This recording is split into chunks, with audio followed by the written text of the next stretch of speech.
నాకు ఇచ్చిన అంశం సోమరి. సోమరి అంటేనే నిజంగా సోమరి అంటే చాలా బద్ధకస్తుడు, ఏ పని చేయడానికి ఇష్టపడ్డు, తినడానికి ఇష్టపడ్డు, ఎంతసేపు కూడా పడుకోవడానికే చూస్తాడు. తినడం పడుకోవడం అది చాలా మంది మనం చూస్తూ ఉంటాం.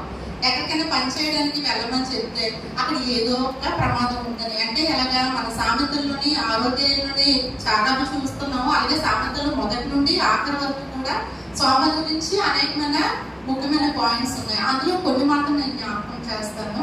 అయితే బయటికి వెళ్తే సింహం తినేస్తుంది, నేను చచ్చిపోతాను అనేసి అంటే దానికి అర్థం ఏంటంటే వంకర్లు పెడతారనమాట. ఏదైనా పనికి పంపిస్తే వంకర, అక్కడికి వెళ్తే ఏదో ఒక ప్రమాదం వస్తుంది. ఆ డ్యూటీకి వెళ్తే వాళ్ళు ఏదో ఒక మాట అంటూనే ఉన్నారు. నేను అవన్నీ భరించాలంటే చాలా కష్టం అమ్మా అని చెప్పేసి కొంతమంది వెళ్ళరు. అంటే సోమరి అనేవాడు వెళ్ళడానికి పని చేయడానికి ఇష్టపడ్డాడు. వాడికి పొలం ఉంటది అనమాట. పొలం ఉంటే అంటే జ్ఞాని అయిన సొలొమోను ఒకసారి అలా నడుస్తూ ఉండేటప్పుడు ఒక పొలం కనిపిస్తుంది. ఆ పొలము ఎలా అంటే గచ్చపదంతోని, ముళ్ళుతోని, రాళ్ళతోని, గొయ్యితోని నిస్సారంగా ఆ పొలం కనిపిస్తుంది. ఆ పొలం ఎవరిది అంటే సోమరి. సోమరి ఏ పని చేయడు కాబట్టి వాడికి పంట ఉండదు, పని ఉండదు, ఏది ఉండదు. కాబట్టి తనకి ఏది ఉన్నా సరే, ఏ తలాంతం ఉన్నా సరే అది బూడిదలో పోసిన పన్నీరుగా, వ్యర్థంగా, వేస్ట్ గా ఉండిపోతుంది. అలాగే ఒక రోజు ఒక ఉపమాన రీతిగా మన యేసుప్రభు ఉపమాన రీతిగా చాలా ఉపమానాలు చెప్పారు. అందులో ఒకటి ఏంటంటే ఒక మనుషుడు దేశాంతరం వెళ్తుంటాడు. వెళ్ళేటప్పుడు ముగ్గురికి తలాంతులు ఇస్తారు. ఒకరికి 5, ఒకరికి 2, ఒకరికి 1. అయితే మళ్ళీ దేశాంతరం అన్ని అయిపోయిన తర్వాత యజమానుడు వచ్చి అడుగుతాడు, ఏరా అన్నింటికి డబ్బులు ఇచ్చాను కదా, ఏం ఇవ్వండి అంటే 5 తలాంతులోడు రెట్టింపిస్తాడు, 2 తలాంతులు రెట్టింపిస్తాడు. కానీ 1 తలాంతున్నవాడు ఒకటే తీసుకొచ్చేస్తాడు. ఏదో ఒకటే ఇచ్చావు, అందరూ బాగానే ఇచ్చారు కదా, నువ్వేం సంపాదించలేదు అంటే, అయ్యా నువ్వు చాలా కోపం ఎక్కువ కదా, నీకు పంట వేగిపోయినా నువ్వు పూసేస్తావు అని చెప్పేసి కొన్ని సాకులు చెప్తున్నాడు. అక్కడ సోమరి వాడు యజమానికి సాకులు చెప్పి, నువ్వు చాలా కఠినుడు కాబట్టి నువ్వు ఇచ్చేసేస్తామని భయపడిపోయి నేను గొయ్యి తీసి గోతులు తప్పెట్టాను అని అంటాడు. కాబట్టి డబ్బులు నువ్వు తీసుకొని నీకు నాకు చెప్పు, బ్యాలెన్స్ ఏం లేదు అని చెప్పేసి చెప్పినట్టు అక్కడ. అయితే అలాగే తలాంతులు ఇస్తారు, కానీ దేవుడు కూడా మనకి తలాంతులు ఇస్తారు, కానీ మనం దాన్ని యూజ్ చేసుకోం. ఎందుకంటే సోమరులం కాబట్టి. సోమరి యూజ్ చేసుకోవడానికి ఇష్టపడదు. కష్టపడితే ప్రతిఫలం వస్తుంది, కానీ కష్టపడడానికి ఇష్టపడదు. ఎందుకంటే తను తినడానికి కూడా ఆ పాత్రలో చేయి పెట్టి తీసుకొని తన నోట్లో ఎత్తుకోవడానికి కూడా బద్దకొస్తుంది. అంత బద్దకొస్తుంది అనమాట. అంటే టైం వేస్ట్ అంటే మనం ఇంకొక ఉపమానం చూసుకోవచ్చు. టైం వేస్ట్ ఎవరు చేస్తారంటే బుద్ధిలేని కన్యకులు మొత్తం 25లో చూస్తాం మనం. బుద్ధిలేని కన్యకులు ఏంటంటే సరిగ్గా యేసుప్రభు వచ్చేటప్పటికి వెళ్ళిపోతారు. వాళ్ళు యేసుప్రభు వెళ్ళేటప్పటికి వాళ్ళు ఆలస్యం అయిపోవడం వల్ల తలుపు వేయబడతారు. అప్పుడు తలుపు తెరవంటే యేసు మేము వచ్చాము దేవా అని చెప్పేసి పిలిస్తే మీరు ఎవరు నాకు తెలియదు అని చెప్పేశాడంటే ఆ సోమరితనం వల్ల మనం ఏం నష్టపోయామంటే పర్వతరాజ్యాన్ని నష్టపోయాం, దేవుడిని నష్టపోయాం, గొప్ప ఫలితాలను కూడా మనం నష్టపోయాం.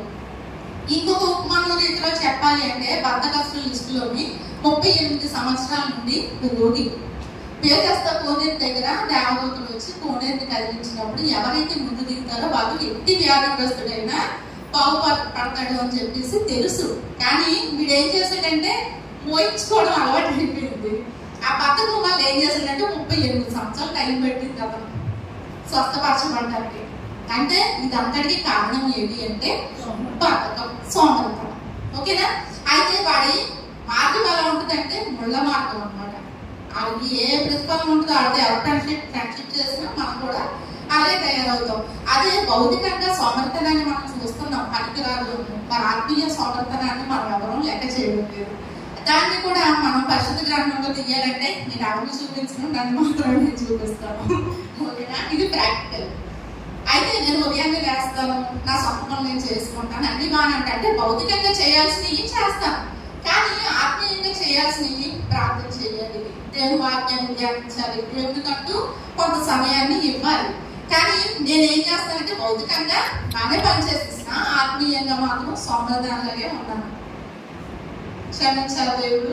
అయితే కానీ దేవుడు ప్రతి ఒక్కరికి ఎలాగైతే ఒక మనుష్యుడు దేశాంతరం వెళ్ళినప్పుడు తలాంతులు ఎలాగైతే ఇచ్చారో నాకు అనిపించింది మన దైవజనుడు మనకు ఎలా తలాంతులు అంటే సామెతలనే ఒక విషయాన్ని మనకి తలాంతు అనే విషయాన్ని మనకి ఇచ్చినట్టుగా అనిపించింది. నేను అనుకున్నాను అంటే 5 తలాంతులు 2 తలాంతులు చేతుల్లో స్టార్టింగ్ నుండి కష్టపడ్డారు కాబట్టి వాళ్ళు రెట్టింపు ఫలితాన్ని పొందగలిగారు. కానీ 1 తలాంతు ఇచ్చినోడు మాత్రం తప్పెట్టాడు.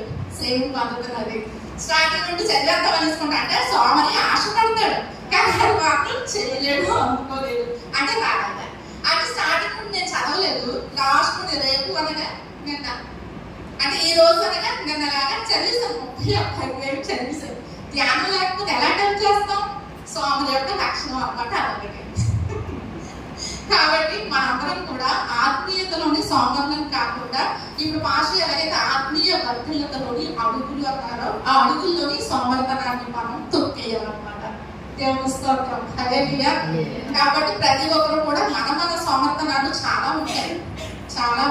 కొంతమంది మాట వినరు, కొంతమంది బద్ధకంగా ఉంటారు. అలా ముడుచుకొని పడుకోవడానికి ఎక్కువగా చూస్తారు. గాఢ నిద్ర కలిగి ఉంటారంట సోమరులు. ఇంకా తిన్న తర్వాత పనేముంది, ఇంకా ఏళ్ళప్పుడు పడుకుని ఉంటారు. అమ్మ ఇంకొంచెం సేపు పడుకొని ముడుచుకొని చేతులు ముడుచుకొని పడుకోవడానికే చూస్తూ ఉంటారనమాట. కాబట్టి దరిద్రం అనేది దొంగుడు వచ్చినట్టుగా వస్తుంది. దరిద్రం దొంగుడు వచ్చినట్టు వస్తుంది. అలాగే ఆయుధాలు వచ్చినట్టు లేని వస్తుంది. అంటే అన్నిటికీ కూడా సోమరితనం అనేది పెద్ద జీరో అన్నమాట.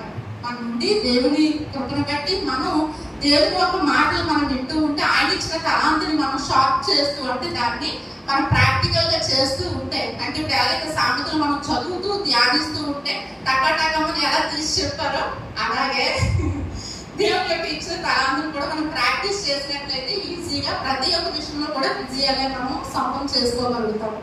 దేవుడి కొద్ది మాటలని దీవించిన